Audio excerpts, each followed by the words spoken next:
Hi friends, welcome back my YouTube channel. ಇವತ್ತು ಕರ್ಣ ಸೀರಿಯಲಲ್ಲಿ ಏನಾಗುತ್ತೆ ಅಂತ ನೋಡ್ಕೊಬೋಣ. ಅದಕ್ಕೂ ಮುಂಚೆ ನಿನ್ನೆ ಸೀರಿಯಲಲ್ಲಿ ಏನಾಗುತ್ತೆ ಅಂತ ಚಿಕ್ಕದಾಗಿ ನೋಡ್ಕೊಬೋಣ. ನಿನ್ನೆ ಮನೆಗೆ ಸುಮಾರು ಜನ ಬಂದಿರ್ತಾರೆ. ಹಾಗಾಗಿ ನಿತ್ಯನಿಗೆ ಸ್ವೀಟ್ ಮಾಡಲಿಕ್ಕೆ ಹೇಳಿರ್ತಾರೆ. ನಿತ್ಯನಿಗೆ ನಂಗೆ ಅಡುಗೆ ಬರಲ್ಲ ಅಂಥೇಳಿ ಸ್ವೀಟ್ ಮಾಡ್ಕೊಂಡು ಹೋಗಿರ್ತಾಳೆ.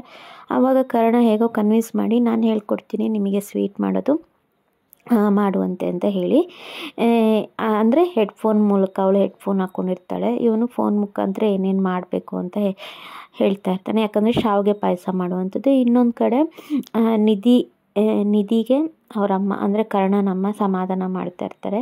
ಅಂದರೆ ನೀನು ಕಾಣ್ತಾ ಇರೋದು ನೋಡಿದ್ದೆಲ್ಲ ನಿಜ ಆಗಲ್ಲ, ಸತ್ಯ ಒಂದಲ್ಲ ಒಂದಿನ ನಿಂಗೆ ಗೊತ್ತಾದಾಗ ನಿಂಗೆ ಅರ್ಥ ಆಗುತ್ತೆ, ತಲೆ ಕೆಡಿಸ್ಕೋಬೇಡ, ಈಗ ಸ್ವಲ್ಪ ನೋವಾಗ್ಬೋದು ನಿಂಗೆ ಅಂತೇಳಿ ಇನ್ನೊಂದು ಆಫಲ್ಲಿ ನಡೀತಾ ಇರುತ್ತೆ. ಇಲ್ಲಿ ಇನ್ನೊಂದು ಕಡೆ ಪಾಯಸ ಪ್ರಿಪ್ರೇಷನ್ ಆಗ್ತಾ ಇರುತ್ತೆ. ಪಾಯಸ ಪ್ರಿಪ್ರೇಷನಲ್ಲಿ ಫೋನಲ್ಲಿ ಹೇಳ್ತಾ ಇರ್ತಾನೆ ಏನೇನು ಹಾಕಬೇಕು, ಹೇಗೆ ಮಾಡಬೇಕು. ಆದರೆ ನಿತ್ಯನಿಗೆ ಏನೂ ಅಡುಗೆ ಬರದೇ ಇರೋ ಕಾರಣ ಲಾಸ್ಟಿಗೆ ಸಕ್ಕರೆ ಬದಲು ಉಪ್ಪು ಹಾಕ್ತಾ ಇರ್ತಾಳೆ. ಅದನ್ನು ನೋಡಿಬಿಟ್ಟು ಕರ್ಣ ಬಂದು ತಡೀತಾನೆ.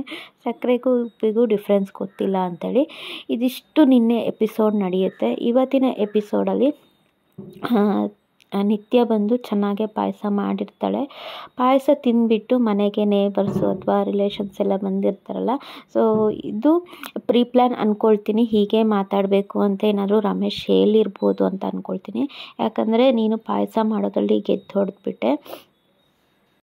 ಬಂದಿರೋರು ಪಾಯಸ ತಿಂದ್ಬಿಟ್ಟು ಹೇಳ್ತಾರೆ, ಪಾಯಸ ನನ್ನ ರುಚಿಗೆ ತಾಗ್ತಾ ನಿನ್ನ ಮೇಲಿರೋ ಅಭಿಪ್ರಾಯ ಎಲ್ಲ ಚೇಂಜ್ ಆಯಿತು, ಇಷ್ಟಾದರೂ ಮಾಡೋಕ್ಕೆ ಬರುತ್ತಲ್ಲ, ಮಾಡೋಕ್ಕೆ ಬಂದಿಲ್ಲ ಅಂದರೆ ನಿನ್ನ ಹುಡುಗ ಕೈ ಕೊಟ್ಟಿದ್ದಕ್ಕೂ ಕರ್ಣ ನಿನ್ನ ಮದುವೆ ಆಗಿದ್ದಕ್ಕೂ ವ್ಯರ್ಥ ಆಗುತ್ತೆ ಅಂತ ಹೇಳ್ತಾ ಇರ್ತಾಳೆ. ಅಂದರೆ ತುಂಬ ಕಿಂಡಲ್ ಮಾಡಿ. ಇದನ್ನು ರಮೇಶಿಗೆ ಒಂಥರ ಖುಷಿ ಆಗುತ್ತೆ. ಹಾಗೆ ಅಜ್ಜಿಯಂದಿರಿಗೆ ತುಂಬ ಬೇಜಾರಾಗುತ್ತೆ, ಯಾಕೆ ಈ ಥರ ಮಾತಾಡ್ತಾ ಇರ್ತಾರೆ ಅಂತೇಳಿ.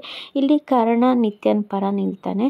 ಯಾಕೆ ಹೆಣ್ಮಕ್ಳ ಬಗ್ಗೆ ಅಷ್ಟು ಕಠೋರವಾಗಿ ಮಾತಾಡ್ತೀರಾ, ನಿಮ್ಮನೇಲೂ ಹೆಣ್ಮಕ್ಳು ಇರ್ತಾರಲ್ಲ, ಯಾಕೆ ಈ ಊರ ಜಾಗದಲ್ಲಿ ನಿಮ್ಮನೆ ಹೆಣ್ಮಕ್ಳನ್ನ ನಿಲ್ಲಿಸ್ಕೊಂಡು ಮಾತಾಡಿ ಅಂತ ಹೇಳಿ. ಇಲ್ಲಿ ನಿತ್ಯನ ತಪ್ಪು ಮಾಡಿದಾಳೆ ಅಥವಾ ನಾನು ಅವ್ರಿಗೆ ಜೀವನ ಕೊಟ್ಟಿದ್ದೀನಿ ಅಂತ ಹೇಳಿ ನಿಮ್ಮ ಸಂಭಾಷಣೆ ನಮಗೆ ಬೇಡ, ಯಾಕೆ ಈ ಥರ ಮಾತಾಡ್ತೀರಾ, ನಿಮ್ಮನೇಲೂ ಒಂದು ಹೆಣ್ಮಕ್ಳು ಇರ್ತಾರೆ, ಅವ್ರ ಬಗ್ಗೆ ನೀವು ಯೋಚನೆ ಮಾಡಿ. ಒಂದು ವೇಳೆ ಇದೇ ಸಂದರ್ಭ ನಿಮ್ಮ ಮಕ್ಕಳಿಗೆ ಬಂದಿದ್ದರೆ ಇದೇ ಥರ ಮಾತಾಡ್ತೀರಾ. ಪ್ಲೀಸ್ ಯಾವತ್ತೂ ಯಾರ ಬಗ್ಗೆನೂ ಕೆಟ್ಟದಾಗಿ ಮಾತಾಡಬೇಡಿ. ಹಾಗೆ ನಾನು ಅವ್ರಿಗೆ ಜೀವನ ಕೊಟ್ಟಿದ್ದೀನಿ, ಇಲ್ಲ ನನ್ನಿಂದ ಅವ್ರಿಗೆ ಒಳ್ಳೇದಾಯಿತು ಅಂತ ಹೇಳಿ ನೀವು ಯಾವತ್ತೂ ಹೇಳಲಿಕ್ಕೆ ಹೋಗಬೇಡಿ. ಎಲ್ಲದು ದೇವ್ರ ನಿಯಮ, ಏನೇನಾಗಬೇಕು, ಯಾವ ಕ್ಷಣಕ್ಕೆ ಏನೇನಾಗಬೇಕು ಎಲ್ಲದೂ ಆಗುತ್ತೆ ಅಂತ ಹೇಳಿ ಅಲ್ಲಿ ಬಂದಿರ್ತಾರಲ್ಲ ಅವರಿಗೆಲ್ಲ ಬುದ್ಧಿವಾದ ಹೇಳ್ತಾಳೆ. ಇದನ್ನು ನೋಡಿಬಿಟ್ಟು ನಿತ್ಯನಿಗೆ ತುಂಬ ಆಶ್ಚರ್ಯ ಆಗುತ್ತೆ. ಇವ್ರು ನನ್ನ ಪರವಾಗಿ ಮಾತಾಡ್ತಾ ಇದ್ದಾರೋ ಇಲ್ಲೋ, ಯಾವುದ್ರ ಪರ ಮಾತಾಡ್ತಿದ್ದಾರೋ ಅಂತ ಹೇಳಿ ತುಂಬ ಶಾಕಲ್ಲೇ ನಿಲ್ತಾಳೆ. ಯಾಕಂದರೆ ಅವಮಾನ ಆಗುತ್ತೆ ಅವಳಿಗೆ. ಹುಡುಗ ಬಿಟ್ಟೋದ, ಯಾಕೆ ಬಿಟ್ಟೋದ, ಏನಕ್ಕೆ ಬಿಟ್ಟೋದ, ನಿನ್ನಿಂದ ಏನಾಯಿತು ಅಂತ ಮೇಲಿನ ಮೇಲೆ ಕ್ವಶನ್ ಕೇಳ್ತಾನೆ ಇರ್ತಾರೆ. ಅವಳಿಗೇನು ಗೊತ್ತಿರಲ್ಲ ಪಾಪ, ತೇಜಸ್ ಯಾಕೆ ಹೋದ. ಇಲ್ಲಿ ತೇಜಸ್ದು ತಪ್ಪಲ್ಲ, ತೇಜಸ್ನ ಕಿಡ್ನಾಪ್ ಮಾಡಿರ್ತಾನೆ.